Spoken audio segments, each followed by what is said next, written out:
عزیز دوستو، بزرگوں اور بھائیوں، انسان کبھی کبھی اس طرح کرتا ہے کہ وہ اپنے لب و لہجے سے، گفتگو سے، میل ملاپ سے لوگوں کو مطمئن تو کر لیتا ہے، لیکن اس کی قلبی واردات کیا ہے، اس کے اندر تقویٰ کتنا ہے، نیکی کتنی ہے، پرہیزگاری کتنی ہے، اس سے وہ آگاہ ہوتا ہے۔ وہ بہت ساری چیزوں کو لوگوں سے چھپا تو لیتا ہے، لیکن اپنے آپ سے نہیں چھپا پاتا، اپنے رب کریم سے نہیں چھپا پاتا۔ پھر یہ ہوتا ہے کہ وہ جھوٹی تسلیوں سے اور اپنے نفس کی جھوٹی دلیلوں سے اپنے آپ کو راضی کرتے کرتے اس مقام پہ پہنچ جاتا ہے کہ وہ ٹوٹ کے بکھرنے کے قریب آ جاتا ہے۔ اسلام ایمان کی، عقیدے کی، روحانیت کی بات کرتا ہے، اور یہ ساری چیزیں انسان کے دل کے ساتھ تعلق رکھتی ہیں۔ دنیا میں بہت سارے لوگ ایسے ہیں جو کسی وجہ سے اپنا دین ظاہر نہیں کر سکے، بتا نہیں سکے، لیکن ان کے اندر ایمان تھا، تو رب کریم قیامت کے دن انہیں ایمانداروں کے ساتھ ہی کھڑا کرے گا، حالانکہ وہ بتا نہیں سکے، سکھا نہیں سکے۔ اللہ تعالیٰ انہیں ایمانداروں کے ساتھ ہی کھڑا فرمائے گا۔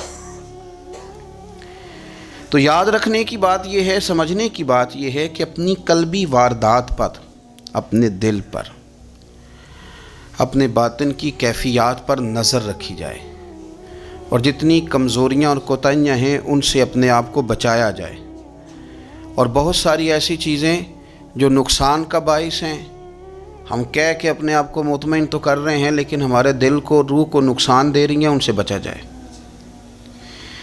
قرآن حکیم فرقان حمید نے ارشاد فرمایا، سورہ ملک کے اندر فرمایا، وَأَسِرُّوا قَوْلَكُمْ، تم کوئی بات چھپا کے کرو، أَوْ اجْهَرُوا بِهِ، یا اعلانیہ کرو۔ اگر سمجھنے کے لیے انسان کو کوئی چیز درکار ہو نا، تو میرا خیال ہے کہ یہ آیہ کریمہ کافی ہو جائے اس کے لیے۔ فرمایا وَأَسِرُّوا قَوْلَكُمْ، تم کوئی بات بڑی چھپا کے کرو، أَوْ اجْهَرُوا بِهِ، یا اعلانیہ کرو، یہ سمجھ لو، اس پر غور کر لو کہ إِنَّهُ عَلِيمٌ بِذَاتِ الصُّدُورِ، رب تو دلوں کے حال جاننے والا ہے۔ تم اعلانیہ کرو یا چھپا کے کرو، وہ تو جانتا ہے، علیم بذات الصدور، وہ تو دلوں کے حال جاننے والا ہے۔ تم بے شک اونچا کرو، بے شک آہستہ بولو۔ آیت نازل کب ہوئی؟ شان نزول بھی بڑا انوکھا ہے۔ مشرکین مکہ رسول کریم صلی اللہ علیہ وسلم کے بارے میں معاذ اللہ باتیں کرتے تھے، تو حضور اللہ کے دیے ہوئے علم سے انہیں جان لیا کرتے تھے۔ ایک دن وہ باتیں کر رہے تھے، تو باتیں کرتے کرتے نا مشرکین مکہ نے عجیب بات کر دی، نادان تھے نا، جانتے نہیں تھے، عجیب بات کر دی، کہنے لگے آہستہ بولو، کہیں محمد صلی اللہ علیہ وسلم کا رب سن نہ لے، آہستہ بولو، اونچی بات نہ کرو، کہیں مصطفیٰ کریم علیہ السلام کا خدا سن نہ لے۔ تو اللہ نے آیت نازل کر دی، فرمایا نادانو وَأَسِرُّوا قَوْلَكُمْ أَوْ اجْهَرُوا بِهِ، آہستہ بولو یا اونچا بولو۔ اور شارحین نے، مفسرین نے لکھا ہے نہ بھی بولو، آہستہ بولو یا اونچا بولو، یا بے شک تم کوئی بات زبان سے ادا نہ بھی کرو، إِنَّهُ عَلِيمٌ بِذَاتِ الصُّدُورِ، رب تو تمہارے دلوں کے حال جاننے والا ہے۔ اسے تو پتہ ہے تم نے سینے میں کیا چھپایا ہے، حسد چھپایا ہے کہ رشک چھپایا ہے، عداوت چھپائی ہے کہ محبت چھپائی ہے، اسے تو پتہ ہے، اسے خبر ہے، اس لیے کہ وہ نظر ہی تمہارے دل پہ رکھتا ہے، اسے پتہ ہے تمہارے اندر کیا ہے۔ ہم لوگوں نے نا اپنی سارے معاملات دنیا داروں سے، لوگوں سے، یاروں سے، دوستوں سے وابستہ کر لیے۔ ہمیں تعریف بھی بندوں سے چاہیے، ہمیں اچھے ہونے کا جو ڈگری ہے وہ بھی بندوں سے چاہیے، ہم بندے بڑے نیک ہیں، یہ بھی لوگ کہیں تو پھر ہم مطمئن ہیں، ہم صحیح راستے پہ چل رہے ہیں، یہ سند بھی بندوں سے چاہیے۔ ہر بات پر اعتماد خلق، ہر وقت لوگوں پر ہی دھیان، لوگوں پر ہی توجہ، لوگوں کے معاملات ہی ڈسکس کرنا، بھئی یہ تو تیرے ذمہ ہی نہیں، تجھے تو کہا گیا ہے کہ وَمَن يَتَوَكَّلْ عَلَى اللَّهِ، تو اپنے رب کی ذات پر بھروسہ کر، فَهُوَ حَسْبُ، وہ تیرے لیے دنیا میں بھی کافی ہو جائے گا، آخرت میں بھی کافی ہو جائے گا، وہ تیرے لیے کافی ہے تیرا رب رسول۔ تو اللہ رسول کی جانب توجہ کر۔ ہماری ساری معاملات بندوں کے ساتھ مطلب فلانے کو کیا مل رہا ہے، فلانا کدھر جا رہا ہے، فلانے کے پیسوں پہ میرا کتنا حق ہے، فلانا آگے نکل گیا، فلاں پیچھے رہ گیا، فلاں نے محبت سے نہیں دیکھا، فلاں نے یہ کر دیا، ساتھ چھوڑیں۔ یہ تو ہر وقت تو ذکر آپ کو اللہ کا کرنا تھا۔ یا ایھا الذین آمنوا اذکروا اللہ ذکرا کثیرا وسبحوہ بکرۃ واسیلا، یہ جو آپ ہر وقت بندے کر رہے ہیں یہ تو آپ کو حکم ہی نہیں ہے، آپ نے تو ہر وقت اللہ اللہ کرنی تھی۔ تو جو کام کرنے کا تھا وہ چھوڑ دیا، جو نہیں کرنا چاہیے تھا اس پہ بحث شروع کر دی، پھر دل کے اندر مد و جزر خراب ہوتے ہیں، قلبی واردات بگڑ جاتی ہیں، حسد پیدا ہوتا ہے، انسان کو لالچ پیدا ہوتا ہے، انسان حریص ہو جاتا ہے، انسان لوگوں سے عداوتیں پال لیتا ہے۔ کبھی ایسا کام نہ کریں۔ شہد بڑا میٹھا ہوتا ہے، عرب کے اندر ایک درخت پایا جاتا تھا، ایلوا اس کو کہتے تھے۔ اس طرح ہمارے ہاں نیم نہیں ہوتی، کڑوا ترین اس کا ذائقہ ہوتا ہے، اور آپ کچھ دیر اس کو پانی میں ڈال دیں تو پانی بھی سارا کڑوا ہو جاتا ہے، چونکہ اس کے خمیر میں رب کریم نے کرواہٹ رکھی ہے، اور حکمت ہے، اس کرواہٹ کا بھی اپنی جگہ فائدہ ہے۔ لیکن حضور سید عالم صلی اللہ علیہ وسلم نے ایک مثال بیان فرمائی، اور وہ بڑی سمجھنے کی ہے۔ حضور مثالیں دیتے تھے تو کمال ہو جاتی تھی، بڑے سے بڑا ان پڑھ بندہ بھی اس کی روح تک بات اتر جاتی تھی۔ کریم محبوب علیہ السلام فرمانے لگے کہ اگر ایلوا درخت کے کچھ ٹکڑے شہد میں ڈال دیے جائیں نا تو شہد سے زیادہ میٹھی چیز کوئی نہیں ہوتی۔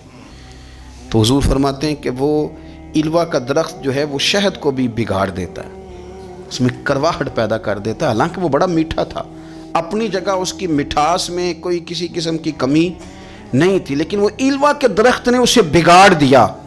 اللہ کے محبوب فرماتے ہیں جس طرح ایلوا کا درخت شہد کو تباہ کر دیتا ہے نا، اس طرح حسد آدمی کے ایمان کو تباہ کر دیتا ہے۔ ایمان بڑی میٹھی چیز ہے، بڑی حسین چیز ہے، لیکن جب حسد آ گیا نا، حسد ہے کیا؟ حسد بندوں سے نہیں ہوتا، یہ سمجھ لیں۔ حسد کا مطلب، حسد کی لغوی تعریف یہ ہے کہ یہ سمجھ لینا کہ یا اللہ اسے نہیں دینا چاہیے تھا، مجھے دینا چاہیے تھا، یہ تعریف ہے۔ تو حسد ہوتا کس سے ہے؟ حسد دراصل بندے پہ نہیں کیا جاتا، حسد کا معنی یہ ہے کہ آپ اللہ کی تقسیم پر اعتراض کر رہے ہیں۔ آپ کا کہنا یہ ہے کہ یا اللہ یہ تقسیم ٹھیک نہیں ہوئی، معاذ اللہ یہ ادھر چلا گیا، یہ تو ادھر آنے والی چیز تھی، تو یہ آپ نے ڈائریکٹ جو مقابلہ شروع کیا، معاذ اللہ یہ تو آپ نے اللہ کی تقسیم کے ساتھ شروع کر دی۔ تو پھر دل میں بگاڑ آتا ہے، پھر انسان ٹوٹ پھوٹ کا شکار ہوتا ہے، پھر وہ کمزور پڑ جاتا ہے، پھر وہ ایسی باتیں کرتا ہے جو اس کے منصب کے مطابق نہیں ہوتی، کچی بات کرتا ہے، کمزور بات۔ اللہ بہتر جانتے ہیں کون سی چیز اس نے کہاں رکھنی ہے۔ رب کی حکمت پر اور اس کی دی ہوئی توفیق پر راضی رہنا ایمان کا تقاضا ہے، لیکن ہمیں تو چاہیے تقسیم اپنی مرضی کی، ادھر کیوں چلا گیا، ادھر آنا چاہیے تھا۔ بھئی آپ کو یہ کس نے حق دیا ہے؟ مالک نے جو چاہا، جب چاہا، جہاں چاہا اپنے فضل سے عطا فرمایا۔ حسد، اور پھر اس کے اگر کوئی حسد نہیں کرتا تو لالچ شروع کر دیتا ہے، وہ کہتا ہے کہ یہ جو اس کا مال ہے اس میں میرا بھی حق تھا، یہ تو مجھے ملنا چاہیے تھا۔ آپ یقین کریں کہ بندے بندوں سے کم پیار کرتے ہیں، جیبوں سے زیادہ پیار کرتے ہیں۔ اس بندے کو تو کوئی نقصان نہیں جس کے ساتھ آپ نے تعلق رکھا ہوا ہے جیب کا، لیکن آپ بڑے کمزور ہو گئے۔ آپ جب لالچ کر لیا، نفسانیت میں آ گئے تو آپ کمزور پڑ گئے۔ آپ نے مطلب کیا، آپ کا کیا خیال تھا کہ رب کی بارگاہ سے کوئی کم ملنے والا تھا جو بندوں پہ اتنی توجہ کر لی؟ حضرت بہلول دانا رحمۃ اللہ علیہ نے کیا خوبصورت انداز ہے، رب کریم کے بندوں کی باتیں اللہ کے لشکروں میں سے لشکر، کیا سوچ تھی، کیا نظریہ تھا، کیوں یہ لوگ اتنے مضبوط تھے، فکری طور پر مضبوط تھے، فکری طور پر۔ ہارون رشید حج کر کے واپس آ رہا ہے، حضرت بہلول دانا راستے میں بیٹھے ہیں، ملاقات ہو گئی، کہنے لگا حضور کوئی حکم ہو تو بتائیے گا۔ فرمانے لگے کوئی نہیں، تو جا اپنا کام کر۔ بادشاہ ہے، یا کسی کو کارڈ مل جائے تو وہ لوگوں کو دکھاتا پھرتا ہے، وزیر صاحب نے خود دیا ہے۔ بادشاہ وقت خود کہہ رہا حضرت کوئی حکم ہو تو، فرمایا نہیں اللہ خیر کرے گا۔ تو کہنے لگا حضور میں نے سنا آپ مقروض ہیں، تو بتا ہی دیتے۔ تو تو آپ مسکرا کے فرمانے لگے تیرا کیا خیال ہے بھلا؟ کہنے لگے حضور کس بابت؟ فرمانے لگے تیرا کیا خیال ہے کہ اللہ ہارون رشید کو دے گا اور بہلول دانا کو بھول جائے گا؟ تیرا کیا خیال ہے؟ رب کریم ہارون رشید کو تو دیتا جائے گا اور بہلول دانا کو بھول جائے گا؟ بادشاہ کہتا ہے کہ میں چکرا ہی گیا کہ بھلا اس سوال کا کیا جواب ہے؟ تو میں نے کہا حضور رب تو بھولنے سے پاک ہے، وہ تو کسی کو نہیں بھولتا، اسے نہ اونگ آتی ہے نہ نیند آتی ہے۔ تو فرمانے لگے جا پھر اپنا کام کر، جب مناسب سمجھے گا تو بہلول کو بھی قرضے سے نجات عطا کاری دے گا۔ تو جا اپنی ڈیوٹی کر، وہ جب چاہے گا نا تو میرے قرضے دور۔ تو کیا سمجھتا ہے کہ تجھے یاد رکھے گا مجھے بھول جائے گا؟ یہ کیسے ہو سکتا ہے؟ او یار ادھر دیکھ میری بات سن۔ او بھائی وہ تیرا میرا رب ہے، یہ ہو سکتا ہے کہ امیروں کو دے دے اور تیرے جیسے میرے جیسے غریبوں کو وہ بھول جائے؟ یہ ہو سکتا ہے؟ تو کیوں لوگوں کی جیبوں پہ توجہ، لوگوں کی جیبوں پہ نظریں، فلانے کے پاس آ گیا تو میں رہ گیا، مطلب کس لیے؟ ہمارا رب کسی کو بھولتا نہیں ہے، کسی شخص کو وہ میرا مالک اپنے فضل سے نظر انداز نہیں کرتا، وہ سب کو نوازتا ہے، لیکن اس کی حکمت کے تقاضوں کا انتظار کرنا مسلمان کی شان ہے۔ کبھی کسی حسد میں کبھی کرنا ہو تو رشک کریں، مزہ آئے گا۔ اور یہ رشک کرنے کا نا، رشک کا معنی کیا ہے؟ حسد کا معنی یا اللہ اسے نہیں دینا چاہیے تھا، مجھے دینا چاہیے تھا، اور رشک کا معنی یا اللہ تو نے دیا ہے، کیا بات ہے، اسے دیا تو کیا بات، اگر تو نے دیا تو مالک جچا بھی ہے، اگر تو نے دیا ہے تو نظر بھی آیا ہے، اگر تو نے دیا ہے تو پھر کیا بات ہے، کمال ہو گئی، وہ نظر آ رہا ہے۔ اور یا اللہ اسے دیا ہے تو میں بھی تیرا بندہ ہوں، اسے بھی اور دے اور مجھے بھی عطا فرما۔ یہ رشک ہے۔ رشک کا نا حضور نے حکم دیا ہے، نبی پاک نے رشک کا۔ ہمارا یہ مسئلہ ہے کہ ہم نا جو کرنے والا کام ہے وہ نہیں کرتے، رشک کریں۔ بخاری مسلم میں حدیث ہے، نبی پاک صلی اللہ علیہ وسلم نے فرمایا 2 بندوں پر رشک کرو۔ کہو کیا بات؟ رشک کرو 2 بندوں۔ یا رسول اللہ کون کون سے؟ فرمایا ایک وہ مالدار جسے اللہ دولت دے اور وہ صبح بھی رب کے رستے میں خیرات کرے اور شام بھی رب کے رستے میں خیرات کرے، یہ قابل رشک ہے۔ کہو تیری کیا بات ہے بھائی، کیا تجھے اللہ نے نوازا ہے، اور اس پر رشک کرو کو یا اللہ اسے اور دے تاکہ یہ تیرے بندوں پہ اور احسار کرے اور تیرے بندوں پہ سخاوت کرے، اور اللہ اس کے تفعیل تصدق ہمیں بھی عطا فرما۔ اور حضور فرماتے ہیں ایک مالدار پر جو صبح و شام سخاوت کرے، اور ایک اس عالم پر جسے اللہ قرآن کا علم دے، وہ صبح بھی لوگوں کو قرآن مجید کے ترجمے، تفسیریں، قرآن کے درس سکھائے، اور شام بھی لوگوں کو قرآن مجید کا درس عطا فرمائے۔ اس پر رشک کرو، کہو کیا بات ہے یار تیری، تجھے اللہ نے کتنا نوازا۔ قابل رشک لوگوں پر رشک کرو، ان کی تعریف کرو، ان کے لیے اچھے کلمات ادا کرو۔ معاشرے میں حسد پرموٹ ہوا ہے، اگر کبھی رشک پرموٹ ہوتا نا تو عزتیں بڑھ جاتی، محبتیں بڑھ جاتی، خلوص میں اضافہ ہوتا، لوگ ایک دوسرے کے قریب آتے۔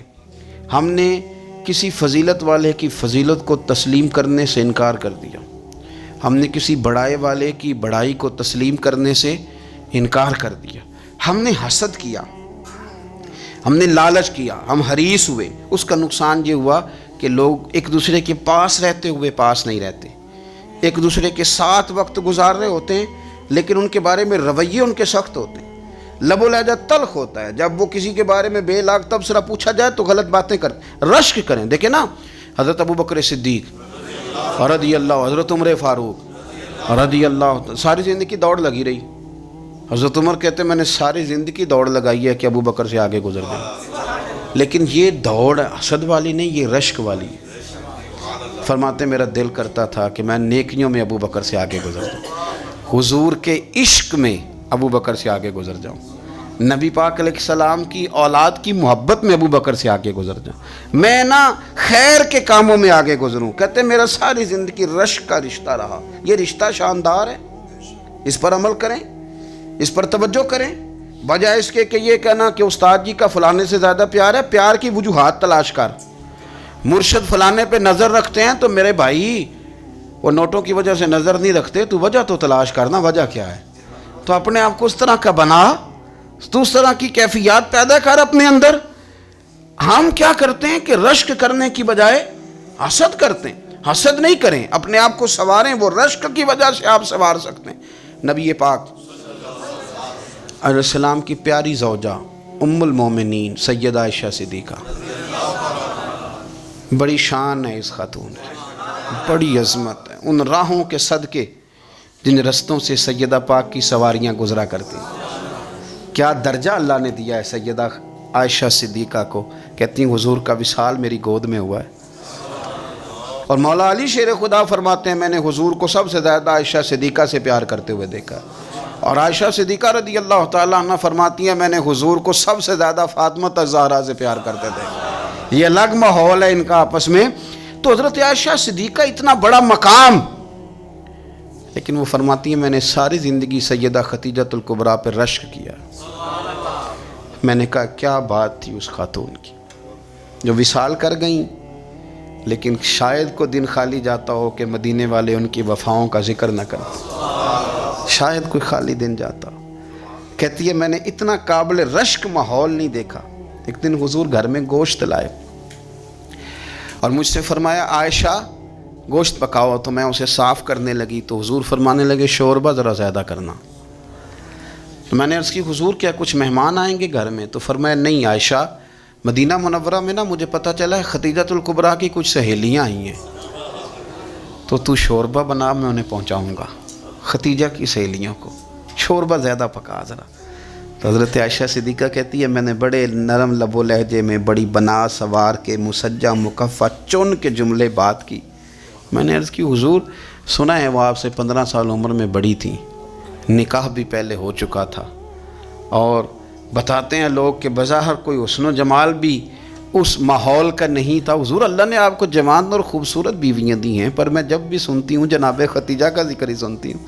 میں نے رشک کے انداز میں کہا، کہتی میں بات کہہ کے خاموش ہو گئی، اور جب میں نے نظر اٹھا کے دیکھا تو حضور کی آنکھوں میں آنسو۔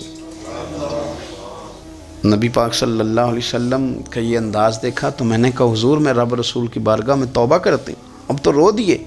تو حضور فرمانے لگے عائشہ یہاں جو بھی آیا ہے نا وہ سکھوں اور آسانیوں کے دنوں میں آیا ہے، اور خدیجہ میری ان دنوں کی ساتھی تھی جو میرے تکلیف کے دن تھے، میری آزمائشوں کی، میری پریشانیوں کی میری ساتھی تھی۔ جب لوگ مجھے تکلیف دیتے تھے میں گھر جاتا تھا تو مجھے کہتی تھی حضور آپ تو صلہ رحمی کرتے ہیں، غریبوں کا بوجھ اٹھاتے ہیں، آپ تو لوگوں کے ساتھ محبت سے پیش آتے ہیں، حضور آپ پریشان نہ ہو، آپ کا رب آپ کو ہمیشہ عزتیں ہی عطا فرمائے گا۔ فرمایا وہ میری تکلیفوں کی اسے کیسے، میرے بھائی رشک کیا لوگوں نے ایک دوسرے پر، حسد نہیں کیا۔ ہم تو نا جی اپنی مرضی کے فیصلے کرتے کرتے پیچھے رہ گئے، ہم نے لوگوں کو پیچھے کرنے کا سوچا تھا لیکن ہم سب سے پیچھے رہ گئے۔ ہم نے سیاست اور سازش کی تھی کہ کچھ لوگوں کے دلوں پہ پیر رکھ کے میں اپنا قد اونچا کروں گا، کچھ کے سینوں پہ پیر رکھ کے، لیکن ایسا نہیں ہوتا، یہ ہوتا نہیں۔ آپ کسی کی جگہ نہیں لے سکتے، اس لیے کہ رب نے سب کی جگہ اپنی اپنی بنائی ہوئی، سب کی جگہ۔ ہاں ایسا ضرور ہوتا ہے کہ کئی دفعہ نا ہم اپنے مقام کو گرا لیتے ہیں۔ وہ کسی نے کہا تھا کہ ایسا نہیں کہ تیری جگہ کوئی اور آ گیا، لیکن تیرا مقام بھی اب تیرا نہیں رہا۔ ہوتا یہ ہے کہ ہم نہ گرا لیتے ہیں اپنے آپ کو۔ اگر ہم رشک کا ماحول پیدا کریں، رشک کا، اور ہم کہیں کہ کیا بات ہے میں بھی سفر کروں گا، اس جانب جاؤں گا، بجائے یہ کہنا کہ فلاں آدمی بڑا آگے نکل گیا ہے، یہ کر کے نکل گیا ہے، وہ کر کے نکل گیا ہے، یہ کہنا کہ یار میں بھی رب کریم کی اس مدد کو تلاش کرتا ہوں جس کی برکت سے اللہ نے اس پر فضل فرمایا ہے۔ امام غزالی فرماتے ہیں 3 لوگوں میں حسد زیادہ ہوتا ہے، بغض زیادہ پیدا کر لیتے ہیں۔ اب چونکہ مضمون ہے تو ساری بات کھل کے ہی کرنی پڑے گی نا۔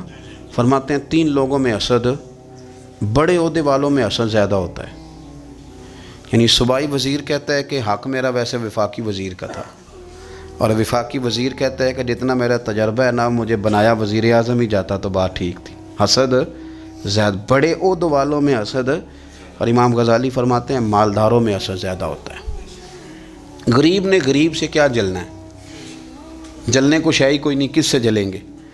تو غریب تو بیچارہ 4 روٹیاں ہوتی ہیں تو وہ کہتا ہے چلو ٹھیک ہے آ جاؤ، دونوں مل کے بیٹھ جاتے ہیں۔ غریبوں کے دوست بھی غریب، امیر حسد کرتے ہیں، وہ سودے پہ سودا کرتے ہیں، وہ ایک دوسرے کی کمزوریاں بیان کرتے ہیں. میں نے گاہکوں کو نفع لیتے دیکھا ہے, فلانے سے مال لیتے تھے جی, اس نے بڑا تنگ کیا, تو کہتا ہے اسی طرح کا تو مجھ سے خریدا کر. لوگ استعمال کر جاتے ہیں. وجہ بیچ میں کیا ہوتی ہے؟ حسد, عداوت, خرابی ہوتی. اور تیسری بات امام غزالی نے شاید میرے لیے کہی ہے. امام غزالی فرماتے ہیں علماء میں حسد بڑا ہوتا ہے, عہدیداروں میں, مالداروں میں, اور علم والے لوگوں میں.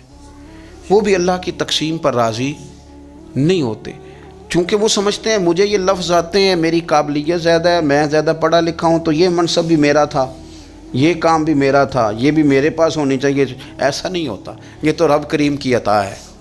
میں کئی دفعہ کہہ چکا ہوں کہ کام لینے پہ آئے تو میرے جیسے بیکار آدمی سے کام لے لے, یہ اس کی عطا ہے. اب ہمیں کرنا کیا ہے؟ ہمیں اس کی تقسیم پر راضی رہنا ہے, اس کی تقسیم پر قربان جائیں. رسول پاک علیہ السلام سے صحابی نے پوچھا حضور عزت کیا ہے؟ فرمایا جو رب نے تجھے دیا اس پہ راضی ہو جا, اللہ عزت عطا کر دے گا.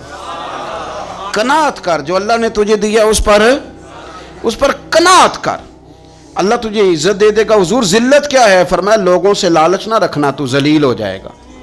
لالچ نہ کر. تیزی کے ساتھ پرموٹ ہوتی ہیں چیزیں, ہمیں سازش کرنی آتی ہے. ہمارا خیال ہوتا ہے کہ میں نے دوسروں کے پیسوں پہ کاروبار کرنا ہے. ہمارا خیال ہوتا ہے کہ پالٹی ڈال کے روٹی کھانی ہے. ہمارا خیال ہوتا ہے کہ کسی بندے کو کس طرح استعمال کرنا ہے. یاد رکھ لینا, کبھی بات نہ بھولنا, جو لوگوں کو استعمال کرنا چاہتا ہے وہ ساری زندگی استعمال ہوتا رہتا ہے. جو کسی شخص کو کسی مقام پر رسوا کرنا چاہتا ہے اپنی عزت بچا نہیں پاتا. جو آدمی لوگوں کو حقیر جانتا ہے اللہ اسے کبھی عزتیں عطا نہیں کرتا, وہ گڑھوں کے اندر گرتا چلا جاتا ہے. یاد رکھیں, جو عزتیں دینی شروع کر دے رب اسے باعزت بنا دیتا ہے. جو پیار کرنا شروع کر دے معاشرے میں لوگ اس سے پیار کرنے لگ جاتے. جو کسی دیکھیں, اگر ہم وہاں سے مانگے جہاں سے سب کو ملتا ہے تو پھر بندوں پر اتنی نظر رکھنے کی ضرورت باقی رہتی نہیں ہے. ادھر دیکھیں, رشک کریں گے تو لالچ سے بھی بچیں گے, حسد سے بھی بچیں گے. بخاری مسلم میں حدیث ہے, حضرت ابو ہریرہ رضی اللہ تعالیٰ عنہ کہتے ہیں ہم حضور کی بارگاہ میں حاضر تھے تو کچھ غریب لوگ حاضر ہوئے, غربا. انہوں نے عرض کی یا رسول اللہ صلی اللہ علیہ وسلم ایک گزارش کرنے آئے. حضور نے فرمایا کہو. کہ یا رسول اللہ امیر تو ہم سے آگے نکل گئے. حضور نے فرمایا کس بات میں؟ عرض کی حضور نمازوں میں نہیں ہم گزرنے دیتے, اتنے نفل وہ پڑھتے ہیں اتنے ہم بھی پڑھ لیں گے. صحیح بتانا صحیح. آج کل یہ نمازوں کا مقابلہ بھی ہے کہ نفل میں نے زیادہ پڑھنے, عبادت میں نے. ہمارے صاحب رحمۃ اللہ علیہ فرمایا کرتے تھے آستانوں پہ گدی نشینوں کا تو رولا ہوتا ہے, اللہ اللہ کرنے کا رولا نہیں ہوتا. یہ تو شور ہوتا ہے کہ سجادہ میں ہوں سجادہ, اور سب نے کوئی نہ کوئی کہانی سنائی ہوتی. کہتے نہیں ابا جی مجھے کہہ گئے تھے کان میں. دوسرا کہتا نہیں مجھے لکھ کے دے گئے تھے. تیسرا کہتا تمہیں تو پتہ ہی نہیں, تم تھے ہی نہیں, عمرے پہ تو میرے ساتھ گئے تھے. جو میرے ساتھ ان کا معاہدہ ہوا وہ خانہ کعبہ میں ہوا ہے, لہذا میرا پہلا نمبر ہے. سب کے پاس کوئی نہ کوئی معاملہ ہوتا ہے. یہ سارے کام کوئی ضروری نہیں. ضروری کیا ہے کہ وہ جو کہتے تھے کرو, جس نے سب سے زیادہ کر کے دکھایا وہ زیادہ جانشین ہے. وہ زیادہ جانشین ہے جس نے زیادہ کر کے دکھایا. معاملہ تو یہ ہے کہ اس رستے پہ کس کس نے چلنا ہے. لوگ تو سجادہ نشینی سے بھاگا کرتے تھے, بھاگتے تھے. حضرت ابو بکر صدیق رضی اللہ تعالیٰ عنہ کا وصال ظاہری ہوا تو حضرت عمر خلیفہ بنے. تیسرا دن تک خلیفہ بنے ہوئے. 2-3 چھوٹی چھوٹی بچیاں آ گئیں, چاچا جان آپ خلیفہ بنے؟ فرمایا ہاں. چلو پھر عصر کے بعد ابو بکر ہمارے گھر جاتے تھے. فرمایا پتر تمہارے گھر کیا ہے؟ کہنے لگی ہم یتیم ہیں, ہمارا بھائی کوئی نہیں. ابو بکر روز عصر کے بعد آتے تھے, ہماری بکریوں کا دودھ دھو کے ہمیں دے جاتے تھے. کچھ بیچ کے گزارا کر لیتی تھیں, کچھ پی لیتی تھیں. چچا 3 دن ہو گئے, میری اماں بھی روتی ہے, بہنیں بھی روتی ہیں, آپ چلیں گے؟